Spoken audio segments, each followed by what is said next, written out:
사도 요한은 주님의 공생의 시절부터 예수님의 사랑을 다른 어떤 제자들보다도 친밀하게 목격해왔던 자였습니다. 그래서요, 요한복음을 보면 다른 복음서보다 예수님의 사랑을 받은 자들의 기록이 매우 많이 나타나는 것을 볼 수 있습니다. 자, 요한복음 첫 번째로 이렇게 살펴보면 죄 많은 사마리아 여인, 남편을 여러 명 두었던 그 죄 많은 사마리아 여인을 용서하신 예수님이 등장하고요. 가늠 현장에서 붙잡힌 여인을 용서하시고 사랑하신 예수님도 볼 수 있습니다. 자신들의 제자들의 그 더러운 발을 씻기시는 예수님을 또 하게 되고, 배반한 베드로를 끝까지 찾아가셔서 용서하시고 오히려 새로운 사명을 맡기시는 그런 예수님조차 우리가 요한복음을 통해서 목격할 수 있습니다. 사랑받을 수 없다고 세상에서 버려진 자들을 오히려 사랑하신 예수님의 사랑이 요한복음 곳곳마다 숨겨져 있습니다. 그래서 우리는 요한복음의 기록을 통해서 사도 요한을 예수님의 사랑을 매우 깊이 기억하고 간직한 제자로 여기게 됩니다. 사도 요한은 평소 실상은 예수님의 사랑을 또 많이 받은 자였습니다. 그가 제자들 중에서 가장 나이가 어렸기 때문인지는 몰라도 참 하나님의 사랑을 많이 받은 자로, 그래서 스스로가 요한복음에 뭐라고 자기를 지칭합니까? 주님의 사랑하는 자, 그 자신을 바로 주님의 사랑하는 자라고 부르고 있습니다. 그래서인지 요한만 십자가에서 주님이 고난받으실 때 그 십자가를 떠나지 아니하고 주님의 최후의 모습까지 목격한 자가 바로 사도 요한이었습니다. 그런 까닭인가요? 오늘 본문인 요한 1서에는 사랑이라는 단어가 대략 50회 정도가 나옵니다. 여러분, 우리가 오늘 본문 읽었던 이 본문의 말씀 속에는 매 절마다 사랑이라는 단어가 빠지지가 않습니다. 여러분, 요한 1서의 총 장수, 절수가 몇 절인지 아십니까? 105절밖에 안 됩니다. 근데 105절밖에 안 되는데 그 절반에 해당되는 50번이나 사랑이라는 단어가 나온다. 2절 중에 한 번은 사랑이라는 단어가 나오고 있다는 것입니다. 아주 자주 사랑이라는 단어가 언급이 되고 있는 것입니다. 그래서 오늘 요한일서 이 본문을 자세히 살펴보면 첫 번째, 하나님의 사랑이 무엇인지를 우리가 알 수 있고요. 두 번째, 그 사랑이 우리에게 무엇을 요구하는지를 깨닫게 됩니다. 예수님의 사랑을 많이 경험하고 또 경험한 것으로 그치지 않고 계속적으로 기억하였던 사도 요한이 예수님의 사랑으로부터 참된 사랑을 깨닫게 되고 그것이 하나님의 사랑인 것을 알았기 때문에 오늘 요한 1서 본문을 통해서 계속적으로 사랑에 대해서 우리에게 가르쳐주고 있습니다. 우리에게 참된 믿음이 다시 세워지고 회복되는 일 가운데서 하나님의 사랑을 제대로 아는 것이 매우 중요합니다. 하나님의 사랑을 알아야 거기서부터 우리가 참된 사랑을 다시 드러낼 수 있게 되고, 그렇게 제대로 사랑하는 가운데 우리의 믿음의 회복이 제대로 이루어지게 되는 것입니다. 다시 반복해 드릴게요. 우리는 이미 예수 그리스도를 안 자이고 주님 안에 있습니다. 그렇기 때문에 우리 안에 만일 믿음이 침체기에 빠졌을 때 필요한 것은 무엇보다도 첫 번째, 하나님의 사랑을 아는 일입니다. 그리고 그 사랑 가운데서 점차 사랑하는 일들이 나타나기 시작하면 더불어서 여러분의 믿음이 온전히 세워지게 되는 것입니다. 오늘 이 시간에 이 귀한 믿음의 회복이, 사랑의 회복이 여러분 가운데 있기를 주님의 이름으로 축원합니다. 자, 그러면 참된 사랑은 무엇이며 그 사랑은 어디에서 오는 것일까요?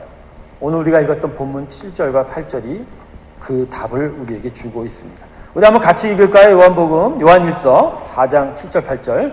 자막으로 나올 건데요. 우리 같이 읽습니다. 시작!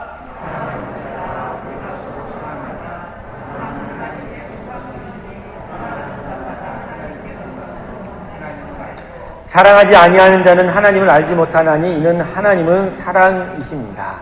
본문은 사랑에 대하여 두 가지로 정리해서 우리를 가르칩니다. 첫 번째 7절에서 사랑은 어디에 속했다고요? 하나님께 속한 것이다. 이걸 좀 더 확장해서 설명해 드리면 사랑이라는 것은 다른 게 아니라 기본적으로 하나님의 성품 하나라는 것입니다. 그분의 성품, 그분의 캐릭터 자체가 사랑이다. 자, 두 번째 지식은 8절에 있습니다. 뭐라고 합니까? 하나님은 사랑이다라고 사도 요한이 그렇게 정리합니다. 즉 하나님의 성품인 사랑, 그것이 사실은 하나님이 우리에게 나타났을 때 하나님 당신 누구인가를 보여주는 정체성, 아이덴티티, 바로 그거다라는 거죠. 하나님의 아이덴티티는 뭐라고요? 사랑이다. 그러니까 7절과 8절은 사랑이 무엇인지를 바로 정리합니다. 그래서 여러분, 사랑이라는 것은 하나님을 믿고 아는 사람에게만 가능한 것이 됩니다. 그것이 바로 7절, 8절 중간에 있는 이야기죠. 사랑하는 자마다 하나님께로 나서 하나님을 알고 사랑하지 아니하는 자는 하나님을 알지 못한다. 그러니까 사랑은 하나님 것이기 때문에 그분 안에 있고 그분을 알아야 사랑할 수 있다라는 것, 참된 사랑을 알 수 있다라는 것입니다. 그러므로 하나님을 모르는 자에게 우리가 볼 때는 저건 사랑일 것이야 라고 이야기하지만, 생각할 수 있지만 결코 사랑일 수 없습니다. 하나님을 모르면, 하나님 안에 있지 아니하면 사랑이 없는 것입니다. 여러분, 우리가 사랑할 수 있다라고 생각하십니까? 오늘 이 7절과 8절의 말씀을 보면 우리는 사랑할 수 없어요.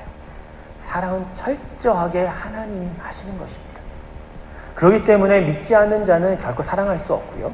믿는 자도 사실 사랑할 수 없어요. 근데 우리가 사랑할 수 있는 까닭이 뭔 줄 아십니까?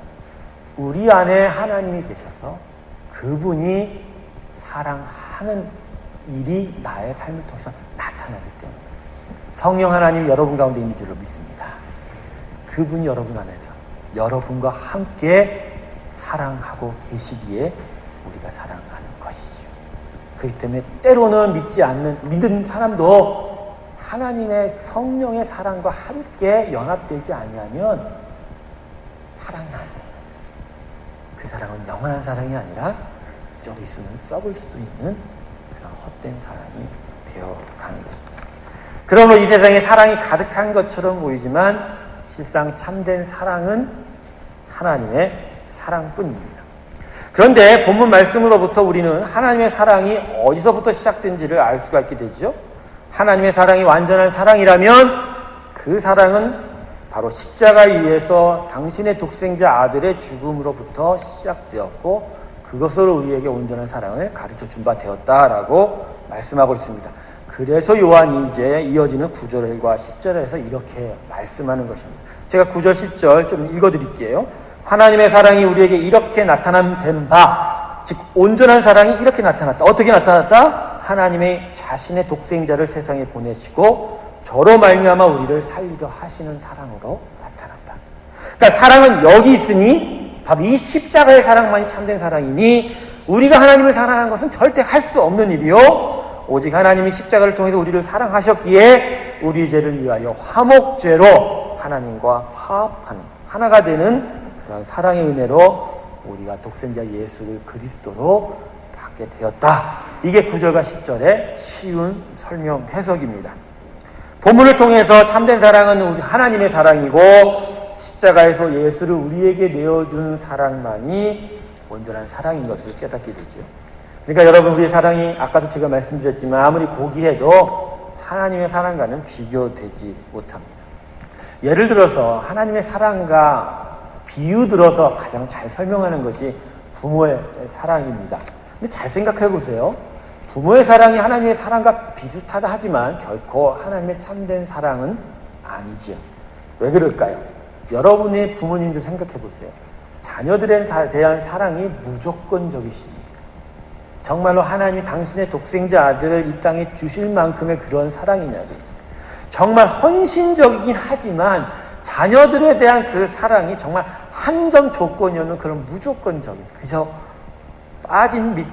밑 빠진 독에 물 붓듯이 붓는 그런 사랑이냐. 어쩌면 자녀를 통한 자기 만족이나 자녀를 통한 보상에 대해서 조금은 생각해 본 그런 사랑일 수 있다는 것이죠. 사람의 사랑은요, 항상 대가를 바랍니다. 동의하십니까? 그 이면에는 그리고 자기 중심성이 있다는 것이죠. 하나님의 사랑은요, 오늘 이 본문에도 그렇죠. 죄를 위해 죽는 사랑입니다. 사람의 사랑은요, 내가 좋아하는 것을 위해 사랑하는 것입니다. 저희가 하나님의 위대한 정거장이라는 것을 선포하고 복음의 정거장으로서 우리 안에서 계속적으로 복음이 바깥으로 나아가는 것에 대해서 헌신하겠다고 고백을 했는데, 만약 우리가 여러 긍휼 후원 사역하고 그 다음에 선교 사역하고 구제 사역을 할 때, 그때 우리의 마음가짐의 중심이 바로 이 말씀을 통해서 제대로 잡혀야 돼요. 내가 무언가를 하려고 하는, 내가 뭔가 사랑해보고자 하는 그런 시도로서 이 사역이 진행이 되면 그건 하나님이 기뻐하시지 않습니다. 왜냐하면 그 시도 속에는 내가 자리 잡고 있기 때문에.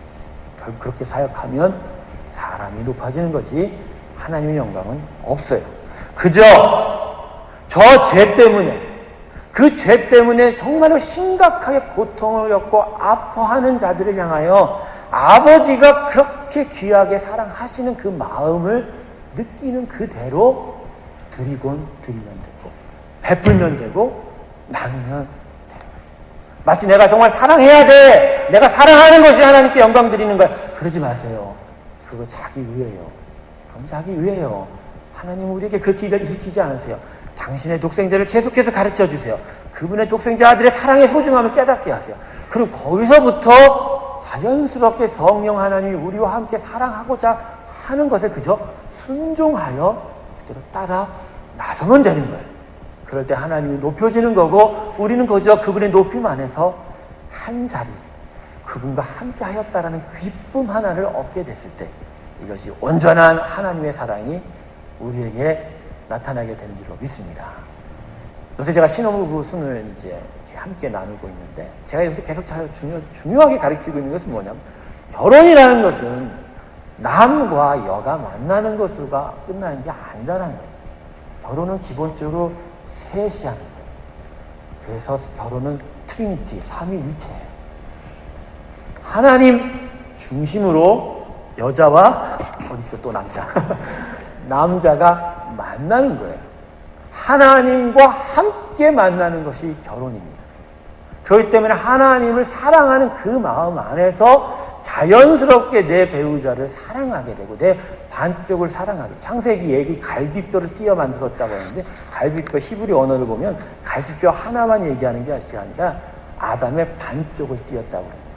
여성분들 갈비뼈 띄어서 우리 여자들은 파인 본 차이 나고 남자들 흙으로 만들어서 막사발이라고 막 이렇게 얘기하시는데, 그렇지 않아요. 여러분도 막사발이에요.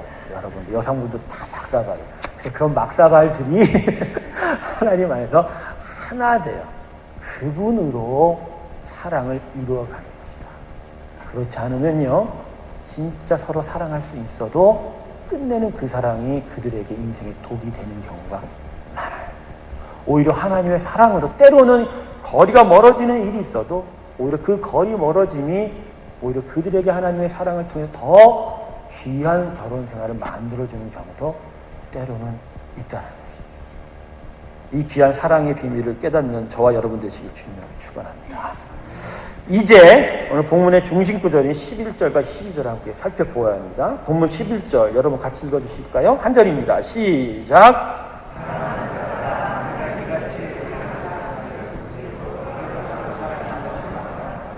자, 요한이 이제까지 참된 사랑이 무엇이며 그 사랑이 어디서부터 출발하는지를 가르쳐 주셨습니다. 자, 그리고 이제 11절에서 우리에게 요청합니다. 그 십자가의 참된 사랑으로 하나님이 우리를 사랑하고 있으니 그 사랑 앞에 우리가 서로 사랑하자라고 요청합니다. 근데 그런 요청이 어떻게 하다고요? 그러한 사랑이 마땅하다라고 이렇게 강조하면서 요청합니다. 그런데요, 이 11절에 기록한 이 사도 요한의 요청은 단순한 요청이 아닙니다. 단순한 요청으로 끝나지 않습니다. 요청이 아니라 반드시 우리에게 나타나야 할 일이라고 말씀하고 있는 것입니다. 요한의 요청인 서로 사랑하라. 사랑이라는 것은 요청이 아닌, 그래서 내가 들어줘야 될 것이 아닌, 내가 하나님을 믿는 사람이라면 그 믿음 그 자체가 바로 서로 사랑하는 일이다라고 우리에게 가르쳐주고 있습니다. 그 이유는 본문 12절의 말씀입니다. 12절 보세요. 어느 때나 하나님을 본 사람이 없으되 만일 우리가 서로 사랑하며 하나님이 우리 안에 거하시고 그의 사랑이 우리 안에 온전히 이루는다. 우리가 하나님을 눈으로 본 적은 없지만 우리가 하나님의 참된 사랑을 그저 드러내게 된다면 그것이 하나님이 우리 안에 계신 증거고, 그래서 하나님의 사랑은 온전히 이루어진다. 즉 우리가 믿음의 사람이라면 하나님이 우리 안에 분명히 거하시죠?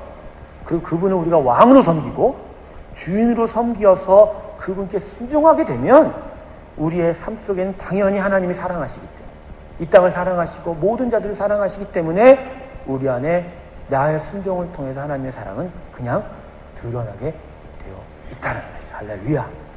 그러므로 믿음의 사람에게는 사랑은 조건이 아니에요. 사랑은 믿음의 열매도 아니에요. 그냥 믿음 그 자체입니다. 믿음은 사랑인 거예요. 믿음은 반드시 사랑을 동반하는 거예요. 그리고 그 사랑은 완전한 참된 사랑인 십자가의 예수님을 닮는 사랑이 되어 가는 것입니다.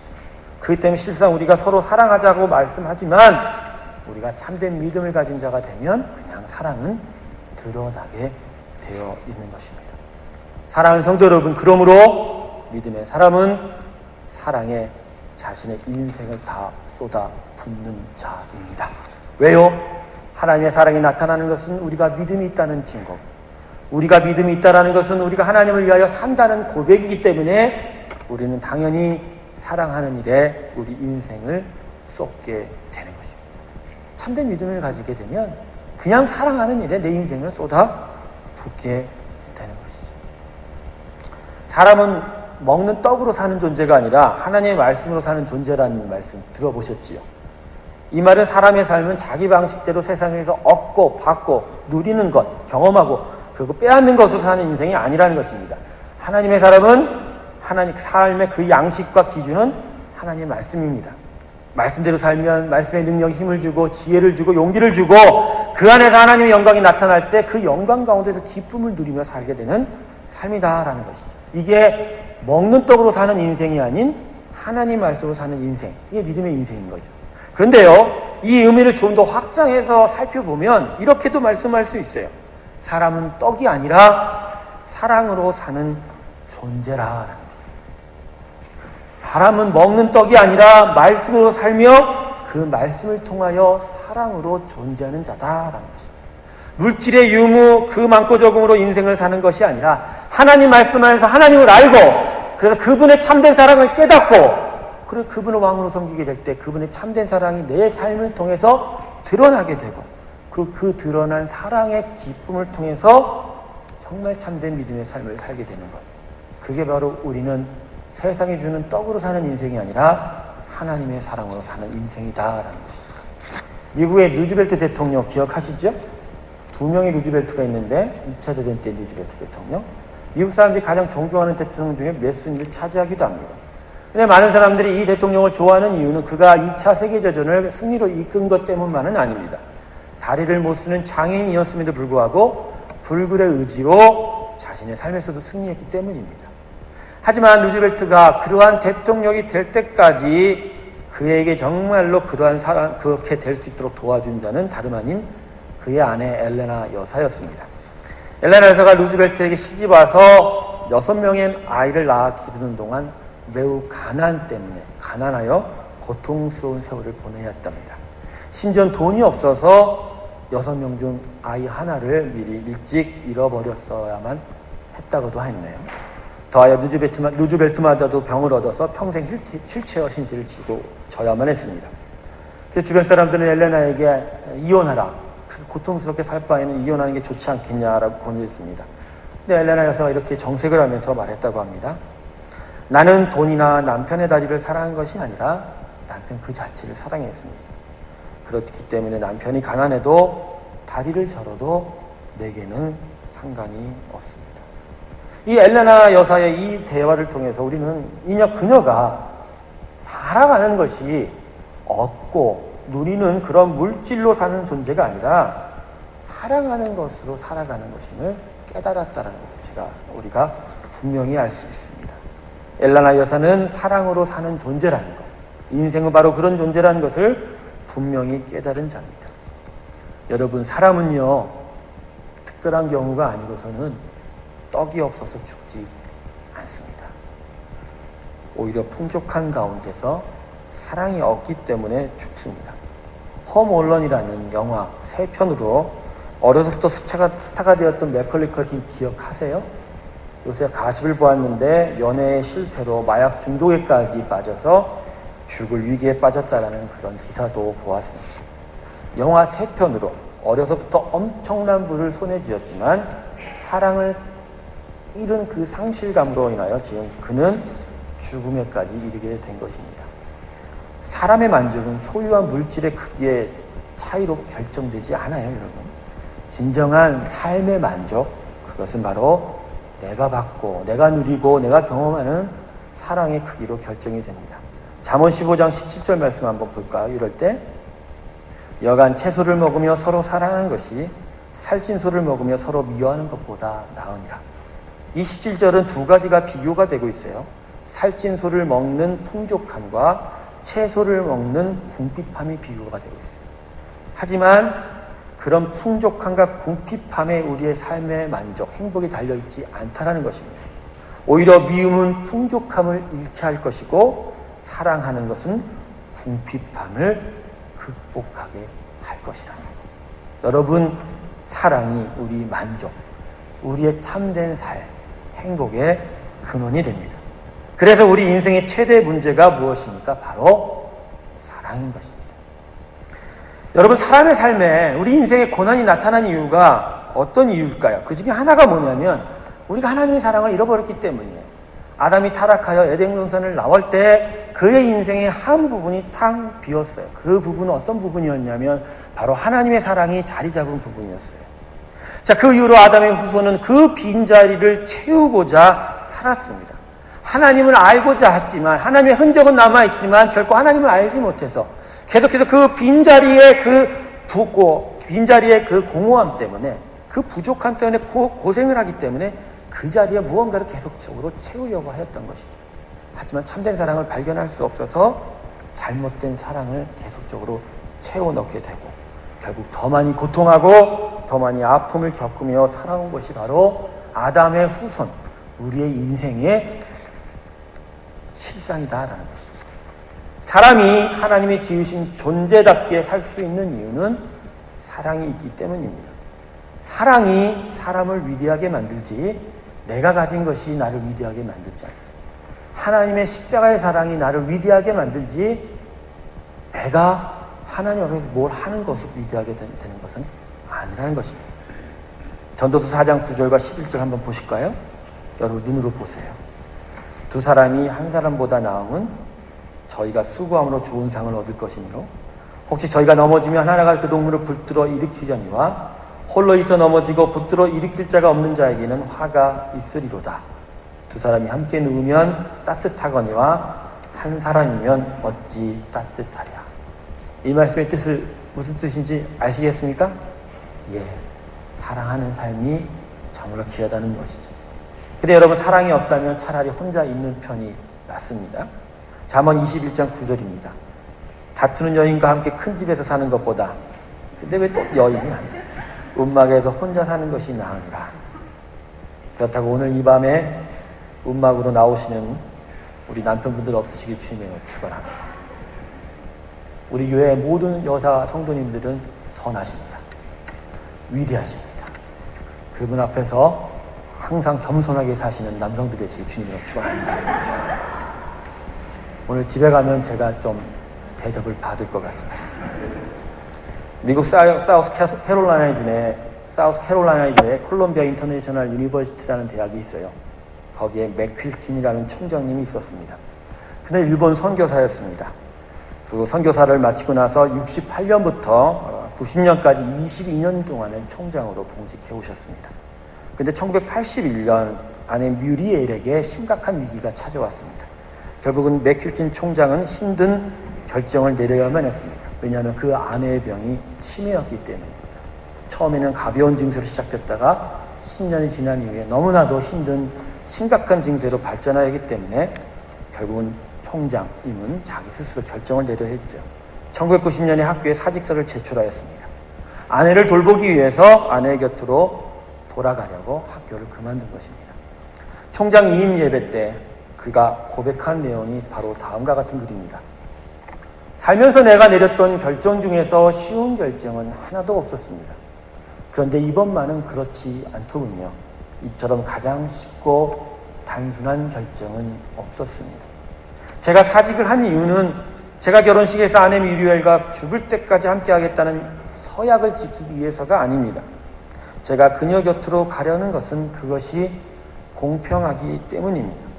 그녀는 저를 위하여 40년을 희생하였고 제가 여기까지 올 수 있었던 이유이었습니다. 이제 제가 그녀 곁에서 40년 동안을 그녀를 섬긴다 해도 제가 그녀에게 받은 빚을 다 갚을 수 없을 것입니다. 그녀는 저의 기쁨이요 즐거움이며 이렇게 훌륭한 여인을 돌보는 일이야말로 저에게는 큰 영광이 됩니다. 이제 제가 그녀 곁으로 가는 것은 선택이 아닌 정해진 길일 뿐입니다. 우리와 같은 박수를 받고 총장님은 집으로 돌아가고 그 15년을 아내 무리엘 곁에서 정성스럽게 봉사하다가 그 아내의 가는 길을 마지막을 아름답게 장식해 주었습니다. 한 두 총장 부부의 아름다운 사랑 이야기처럼 들리실지 모르겠지만 이것이 바로 하나님 앞에서 우리가 하나님을 사랑하고 이 세상을 사랑하는 그 모습이다라는 것입니다. 내가 하나님의 은혜를 받았기 때문에 갚아야 한다라는 그런 이유가 아니라 그냥 하나님이 나를 사랑했기 때문에 그 사랑이 너무나 감사해서 그렇게 하나님의 사랑으로 내가 서 있겠다라는 그런 고백이 우리에게 필요하다라는 얘기입니다. 여러분, 저는 매일 잠을 잘 때마다 그걸 생각합니다. 아, 내가 날받아 놓은 인생이지. 오늘 하루가 지나면 나는 하나님께로 하루 더 가까이 가는 거야. 주무실 때마다 내일 무슨 일을 걱정하시죠? 저는 잘 때마다 내가 하루 더 먼저, 하루 더 가까이 하나님께 다가갔음을 느끼게 됩니다. 죽음이라는 단어에 두려움을 느끼지만, 여러분 예수 믿는 사람은 죽음이라는 단어에 두려움 느끼면 안 돼요, 여러분. 죽음이라는 단어는 오히려 기쁨이 되어야 합니다. 그것을 넘어야 영원한 땅이 우리에게 완전하게 주어지기 때문입니다. 하루가 간다는 것은 내가 하나님께로 하루 더 가까이 가 있다라는 그런 의미인 것이죠. 그런데 그런 생각을 해봤어요. 만일 내 앞에 죽음이 다가왔을 때 과연 그 죽음 앞에서 나는 주님 앞에 내가 어떻게 서 있을까를 한번 생각해 봤어요. 저는 이제까지 예수 그리스도의 이름 하나면 충분하다. 그래서 가진 건, 내가 있는 자리, 내가 있었던 힘들, 그거 다 버릴 수 있고 예수 그리스도의 이름만 붙들면 된다라고 생각했는데 어느 날 하나님께서 제게 가르쳐 주셨어요. 예수 그리스도의 이름만 가지고 오면 안 된다라고 얘기하시더라고요. 예수 사랑에 대한 기억이 너희 안에 풍성히 임해야 된다고 가르쳤어요. 그리고 더하여 그 사랑으로 사랑한 기쁨이 너희 안에 충성해야 된다고 가르쳤어요. 저는 주님 앞에 섰을 때 이 세 가지를 소유하고 싶습니다.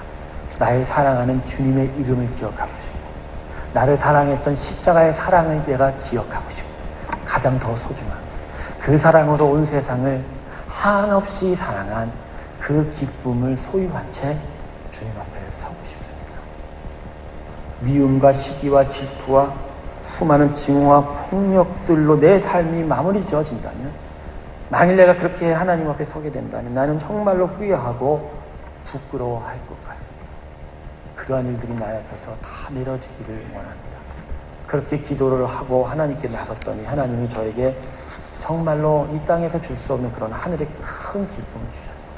내 돈으로, 나의 것으로, 내가 가진 것으로 손해를 보고 나한테 떨어져 나가는 그런 아픔이 있어도 결코 그게 슬프지 않냐. 오히려 내 안에 정말로 큰 기쁨을 주시는 하나님, 그 하나님을 만나게 되면서부터 믿음이라는 것이, 그게 우리에게 복 준다는 것은 그게 무엇인지를 알게 되었습니다. 예수 믿어서 집 얻고, 예수 믿어서 직장 잘 가고, 예수 믿어서 내 삶이 부유해지는 것이 하나님 우리에게 주고자 하는 축복이 아니라, 예수를 믿고 난 이후에 정말 어떤 경우에도 온 세상을 사랑하면서 그 사랑 안에서 참된 기쁨을 누리는 것이 그분이 우리에게 주고자 하는 가장 큰 복음을 기억하는 저와 여러분 되시기를 주님으로 축원합니다. 말씀 마칠게요. 신앙은 목숨을 거는 일이에요. 왜요? 십자가에서 나를 죽이고 얻는 것이 믿음이기 때문입니다. 그러기에 사랑의 인생을 쏟는 건 당연해요. 목숨을 건 우리의 믿음이 참된 믿음이라면 예수 그리스도의 사랑을 드러내는 일이 내 인생의 최고의 가치가 되기 때문에 나의 모든 인생을 그 최고의 가치를 위해서 쏟는 것이 바로 당연한 것이 아니겠습니까? 여러분, 참된 믿음의 사람이십니까? 여러분의 목숨과 인생, 마음과 뜻과 생각을 다 하나님께 드리고 계시고 정말 예수가 여러분에게 가장 소중한 존재이십니까? 그렇다면 사랑하는 일이 우리 인생에서 가장 하고 싶은 일이어야 돼요. 해야만 하는 일이 아니에요. 해야만 하는 일은 율법의 신앙입니다. 해야만 하는 일은 나를 드러내는 삶이에요. 예수님 절대 안 받으세요. 사랑은 내가 가장 하고 싶어서 하는 일이어야 그것이 바로 성령의 신앙, 믿음의 삶, 하나님이 우리 안에서 회복시킬 귀한 믿음, 그것이 될 줄 믿습니다. 이 귀한 일들이 여러분 가운데 있기를 소망합니다. 우리 잠시 함께 기도하기 원하는데 이 말씀을 붙잡고 기도했으면 좋겠습니다.